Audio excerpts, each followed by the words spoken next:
Equality interest groups play the role of ensuring equality for all the citizens of the United States, guaranteeing all the same rights as dedicated by the U.S. Constitution. Some examples of equality interest groups are the NAACP, the Human Rights Commission, the International Lesbian and Gay Association. We sought high and low in the American political center that is Prescott to find a member of the ILGA. Here is our political correspondent, Will Riley, speaking with ILGA member Gabriel Villarreal. Hello, Will Riley here with Gabe, who is a member of the International Lesbian and Gay Association. Hey Gabe, okay, we have a couple questions for you today. Sure, great. Okay, first off, what are the goals of the International Gay and Lesbian Association? Well, our main objectives and goals are to create equality for all lesbian, gay, and bisexual and transgender people all across the world, and basically to reduce any prejudice that they face in the modern times. Okay, thank you very much. So, a couple other questions. Have these goals been accomplished? Why or why not, and what is being done recently to help accomplish them? Well, not all these goals have been accomplished yet, basically. So, to help achieve these goals, we create platforms for other gay and lesbian members all across the world and internationally to be able to speak their voices and promote equality and promote, basically work towards equality in all the nations of the world and all the regions around the world. And offer a lot of facilities for people to go and express their voice and express their opinions and concerns. So yeah. And then also, what made you want to become a member? Well, basically, for me, it hits home. As a gay man in America, it's a struggle here, but I couldn't even imagine how much of a struggle it must be in all the other countries and regions around the world where it is less accepted being gay or lesbian. So if I could enhance or help those areas any way possible, that's the main reason why I decided to join. Okay, thank you very much, Gabe, No for being in this interview. Groups like the ILGA use litigation as a tool to fight for gay and lesbian rights across the United States. Many equality interest groups use the same technique to gain rights for their members.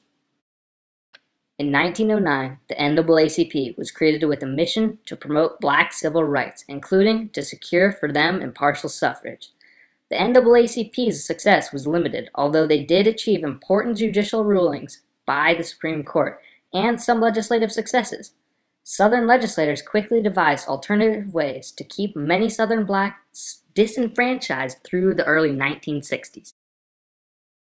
In the court case, NAACP versus Alabama, the Supreme Court protected the right to assemble peaceably in the 1958 case when it decided the NAACP did not have to reveal its membership list and thus subject its members to harassment. Groups such as the NAACP use the litigation technique to win such monumental cases such as the Brown versus Board of Education. The National Congress of American Indians was created in 1944 to support the rights of American Indians. It worked to enforce laws under the Constitution to Indians as well as other minority groups. In 1954, the NCAI won their fight against legislation that would have allowed the states to take criminal and civil jurisdiction over them. Equality interest groups tend to shy away from the lobbying strategy, since most legislatures have little interest in fighting against the majority. The groups don't utilize electioneering as much as other interest groups due to the fact that many equality issues are fought by the public rather than by legislators. The second most useful technique in equality interest group work is appealing to the public.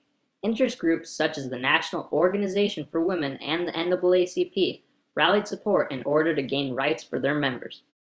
It is important for candidates to appeal to equality interest groups as the groups have a heavy amount of influence on the voters' opinions during the election season. Here's Mitt Romney speaking to the NAACP about the hot-button issues that they oppose. Mitt Romney proceeded to tell them exactly what they didn't want to hear. I'm going to eliminate every non-essential, expensive program I can find. That includes Obamacare, and I'm going to work to reform and save. Those boos lasted a full 15 seconds. Romney then went on to slam President Obama's record and added this. If you want a president who will make things better in the African American community, you are looking at him. You take a look.